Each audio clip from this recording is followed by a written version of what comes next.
Alors, un PowerPoint corporate sur le donjon design dans Kujira. 1 donjon, c'est les fonderies Tiki. On va parler du lore, de l'apparence du donjon, des musiques, de la structure, un peu des énigmes. Alors le lore, donjon il s'inscrit dans 2 époques, j'ai mis 2 époques mais il y en a 4. Premièrement, c'est quand le donjon s'appelle les Forges de Brunswick, donc le village est dirigé par le bourgmestre Donflatus, c'est là qu'il y a Émile l'enfant de cuivre qui se fait écrabouiller par les bêtes sauvages, c'est raconté. Là on a le modèle 3D d'Émile, enfin des restes d'Émile qu'on peut voir dans le village des êtres de pierre. Il a une tête à base hexagonale, donc assez peu de polygones, ce qui permet de l'afficher en 3D en temps réel avec RPG Maker. Ensuite, le donjon est appelé les fonderies Tiki, donc c'est là que les êtres de pierre s'en servent pour, comme d'un creuset animique pour, devenir immortels et être fondus dans le granit. Là. Ensuite, il y aurait une troisième époque où c'est l'érudit Kazan qui se sert de ce donjon pour cacher la perle des braises. Et ensuite, bah, il y a le temps du jeu, donc c'est quand le héros, Poésy et Fiolin, explorent le donjon. Là, on voit Kazan, Poésy, Fiolin. L'apparence du donjon, c'est principalement des orques basaltiques, donc des orques basaltiques, il y en a partout, il y en a dans les îles Canaries, il y en a en Namibie. Là, je mets une photo, ça doit être la chaussée des géants, donc c'est en Irlande du Nord. Donc on voit que ça fait des structures prismatiques, c'est du basalte, donc c'est de la lave, qui s'est solidifiée, la lave refroidie. Donc au sol, on a un pavage pentagonal et heptagonal. Donc ici, on voit des pentagones, des heptagones. C'est un pavage qu'on voit pas souvent. Les mathématiciens, ils préfèrent les pavages très, très réguliers avec uniquement des pentagones ou des choses comme ça.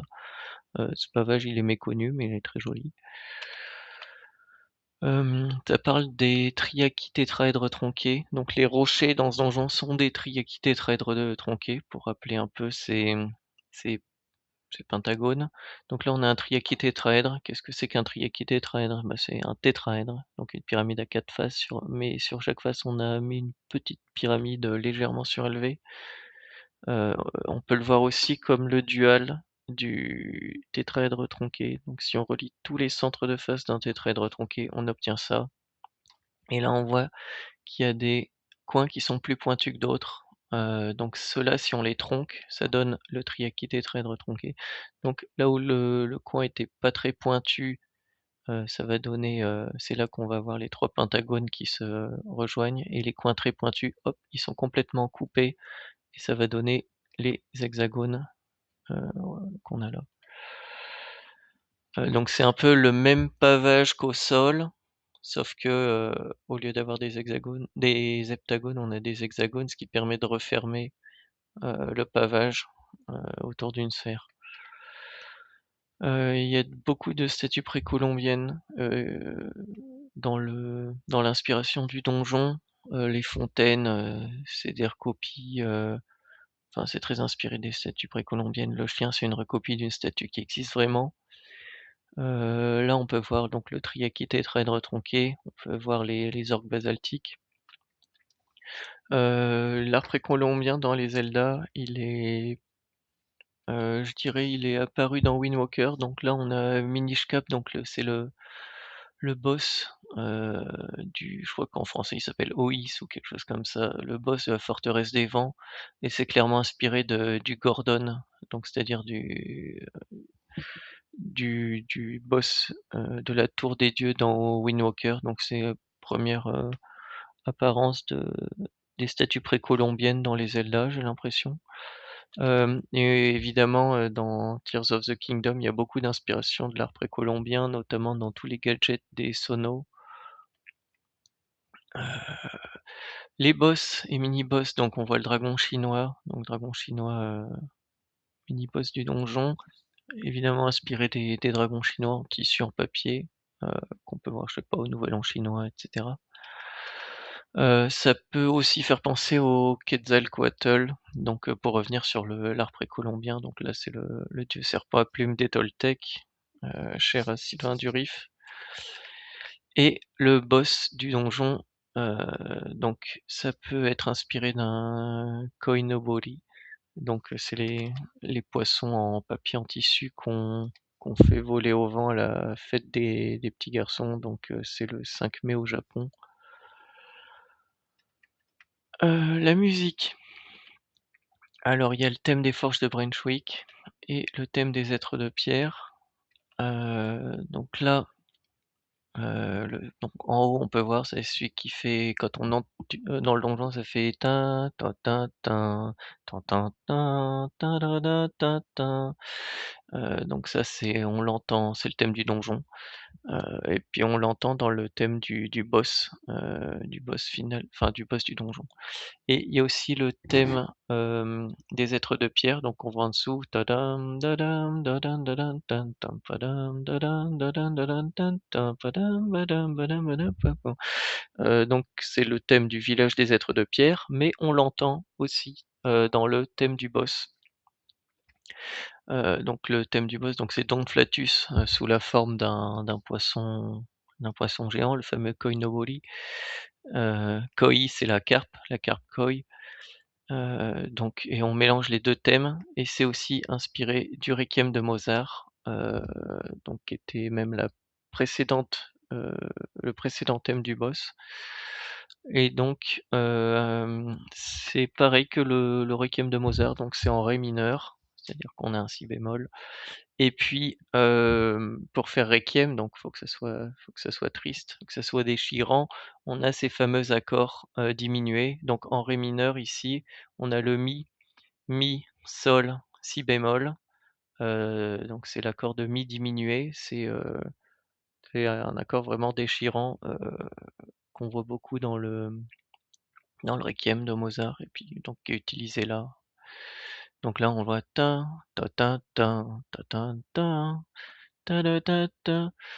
Bon, voilà.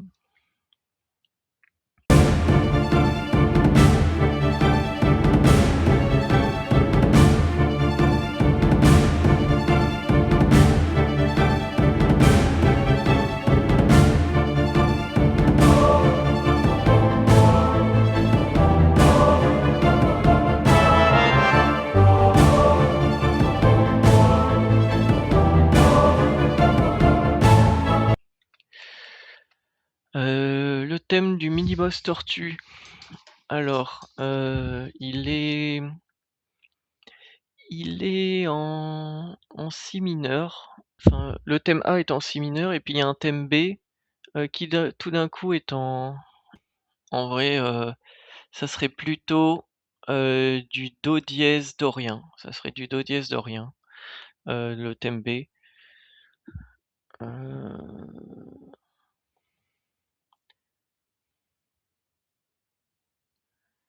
Donc c'est quand le thème ça fait tin ta ba da ba da, tin pa da ba da ba, tin pa da ba da ba, tin pa da ba da ba et donc on a heu, donc c'est vraiment du dorien parce qu'on a le 1er degré, donc le do dièse mineur qui est alterné avec le fa dièse majeur.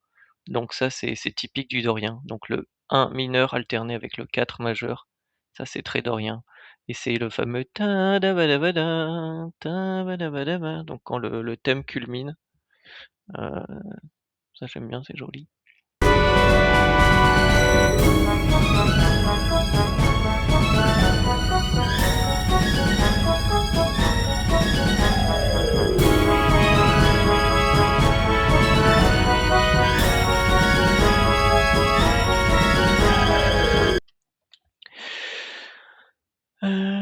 Le thème du dragon chinois, bon, il est très vieux, j'ai composé il y a plus de 20 ans, je pense qu'il est pas très bon, ça doit sûrement être du pentatonique, quelque chose comme ça, bon, on va pas en faire d'analyse et puis, on croise, poésie et Fiolin dans le donjon. J'aime bien dans les donjons quand on croise les personnages, ça rend les choses ça rend le donjon un peu plus vivant. Par exemple, je sais pas, dans Ocarina of Time, dans Jabu Jabu, on est content de croiser la princesse Ruto. Dans Twilight Princess, dans la mine des Gorons, on est content de tomber sur les 3 doyens. Ça fait un peu de compagnie, alors que dans le donjon, généralement, on est tout seul. Donc là, on croise, donc les 2 enfants et le thème de poésie, j'allais écrire, le thème de poésie qu'il est basé sur des accords suspendus parce que c'est souvent le cas pour le thème de poésie. Mais là, non, c'est la version joyeuse du thème de poésie donc il est en lydien. Heu, D'ailleurs on voit un la basse, donc là on a du ré majeur et puis ensuite on a cet accord un petit peu bizarre, donc on garde le ré, on a un sol dièse et on a un si et normalement ça clash un petit peu ça, mais ça passe parce que c'est un accord lydien. Il y a un triton dedans mais c'est un accord lydien. Heu Donc ça fait c'est le fameux tapadaba ta ta ta ta ta tapadaba ta ta ta ta, puis par-dessus se rajoute le thème de poésie tadadan dadadan tadan dadan. Voilà.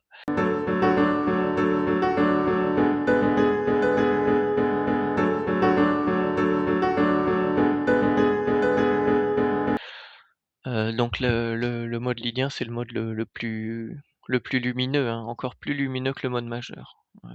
Donc un thème très optimiste. Ici, on a le générique de fin d'Ocarina of Time, donc on a exactement la même chose, avec l'accord lydien ici, ici et ici, une mesure sur 2. Ici, on a un fa dièse. Nous, dans notre cas, on avait un sol dièse, mais c'est parce qu'ici, on est sur une base de do. On a le do à chaque fois à la basse, alors que nous, on avait le ré. Mais c'est pareil, donc on a do majeur, l'accord lydien avec son fa dièse, do majeur, l'accord lydien, etc. Donc, générique de fin d'Ocarina of Time.